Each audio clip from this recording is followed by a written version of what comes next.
Salut à tous. Les amis, je vous souhaite la bienvenue sur la chaîne PMU Classe. Je vous espère très bien portant. Ici ça va. Comme d'habitude on va songer à ceux qui luttent pour la santé, prompt rétablissement à vous. Les amis, on va faire le pronostic quintet de ce mercredi. La caravane du Grand National du Trot s'arrête en terre lavalloise ce mercredi pour la 6e étape du Tour de France des trotteurs. Chers amis parieurs, les chevaux favoris et plus ou moins incontournables du quintet du jour. Nous avions eu aussi les avis des entraîneurs, des jockeys, et des spécialistes du PMU pour vous. Donc les amis, prenez note, et faire votre choix à la fin de vidéo. Les détails de leur performance à suivre. En tête de notre sélection quintet le numéro 6.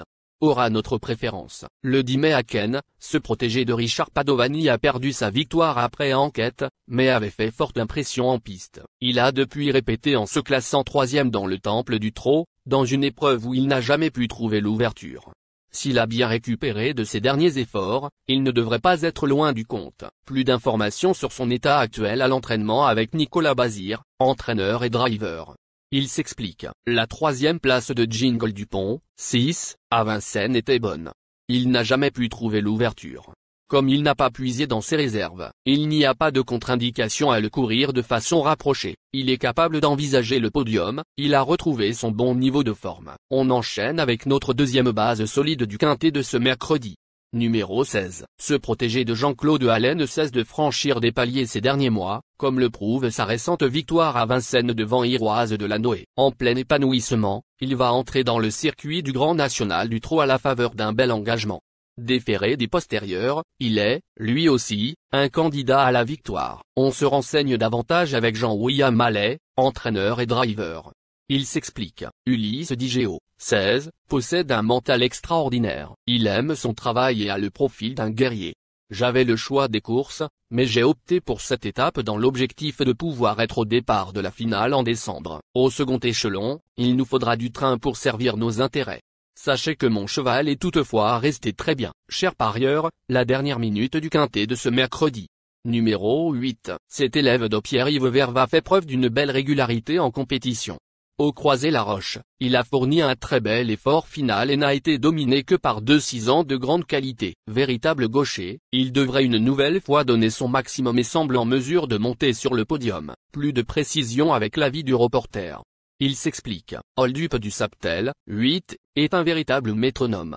Parfaitement engagé au premier échelon, il convient de le suivre avec intérêt. Auteur d'une bonne 3e place lors de l'étape précédente au Croisé-la-Roche, il est compétitif pour un nouvel accessite. Les amis, soyez sympas. Faites ce simple geste encouragement, ça nous donne la force dans la recherche. Je termine la vidéo avec mon champ réduit. Restez jusqu'à la fin de la vidéo pour découvrir mon champ réduit. Les amis, suite de la sélection pour compléter notre ticket. On entame avec notre trouble fête incontournable du quintet de ce mercredi. Numéro 3. Ce concurrent d'Hervé Guérin s'était classé 3e du Grand Prix Angers-Loire Métropole derrière les excellents Zino du Lupin et Bicky Douel. Le mois dernier, au Croisé-la-Roche, il s'est montré fautif dans la ligne droite, mais il était loin d'être battu. Encore une fois pieds nus, il s'annonce redoutable. Rachat attendu. Plus d'informations sur sa forme actuelle à l'entraînement avec Mathieu Varin, entraîneur.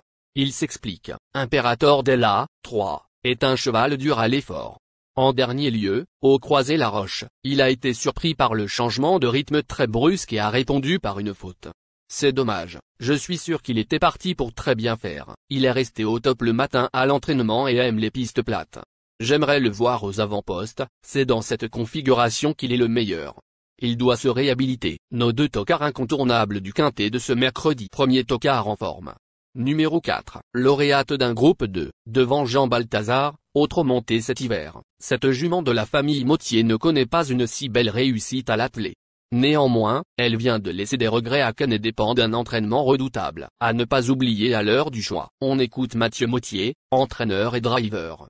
Il s'explique. June, 4. N'était pas hors d'affaire au moment de sa faute dans le dernier tournant à Cannes, le 10 mai. Elle reste délicate, mais sa forme physique du moment est bonne. Elle affronte des chevaux meilleurs qu'elle en valeur, mais si elle reste sage et appliquée, je la pense compétitive pour une place dans la bonne combinaison du quintet plus. Deuxième tocard en forme.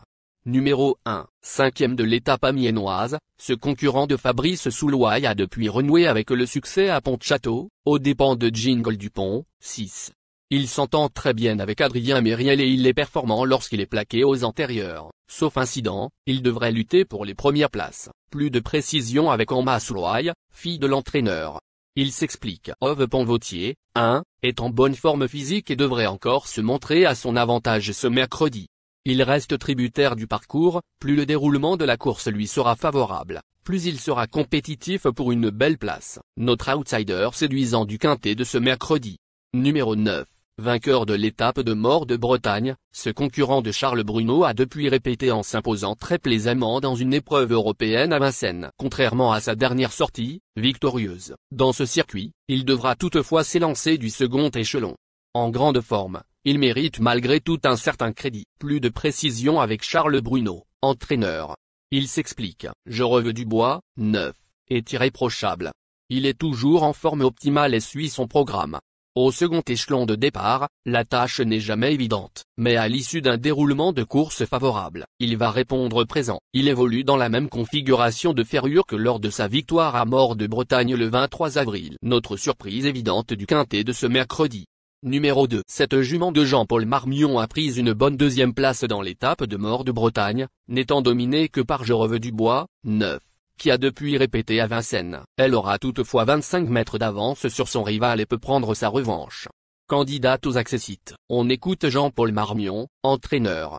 Il s'explique. Ibiza Bella, 2, en a trop fait dernièrement à Vincennes.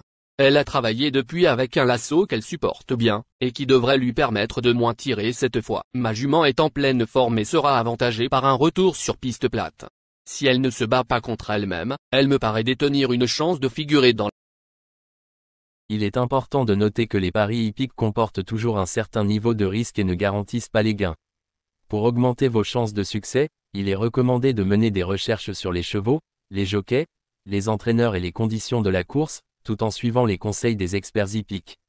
Que vous soyez à Paris, Vincennes, Toulouse ou ailleurs en France ou en Europe, le PMU vous propose une expérience passionnante pour vivre l'excitation des courses hippiques. Les improbables du quintet, le 5, le 10. La sélection quintet du jour. Le 6, le 7, le 8, le 3, le 1, le 4, le 9, le 2. La synthèse de l'analyse du quintet. La minute de la vérité. Le numéro 6, c'est le plus gros favori de la course, il détient le pilier de la course, soyez très prudents chers parieurs. Les 3 atouts du quintet. Le 7, le 8, le 3. Nos propositions de tickets du jour, chers amis parieurs. Mon champ réduit à 50%. Le 7, le 6, le 2, le 8, le 3. C'est une combinaison qui permet aux joueurs de mettre un cheval de base et d'y associer plusieurs autres concurrents. Mais pourquoi choisir le quintet en champ réduit? Avec des bas, vous pouvez ajouter des tocards dans vos champs. Si les bases font l'arrivée avec un outsider retenu dans votre pari, alors les rapports peuvent être rémunérateurs. Cette formule en champ réduit est toutefois moins sécuritaire que la formule combinée. Par exemple, dans les courses de trot attelé, les chevaux peuvent être au galop et donc disqualifiés. Si cela arrive lors d'un quintet en champ réduit avec votre base ou l'une d'elles qui est disqualifiée, alors vous ne pourrez pas toucher le quintet mais au maximum un ou plusieurs bonus. Cette formule est un bon compromis entre le quintet unitaire qui consiste à jouer uniquement 5 chevaux et la formule combinée qui est plus sécuritaire mais également plus coûteuse. Selon les courses PMU et la valeur des chevaux, vous allez faire votre choix entre les deux.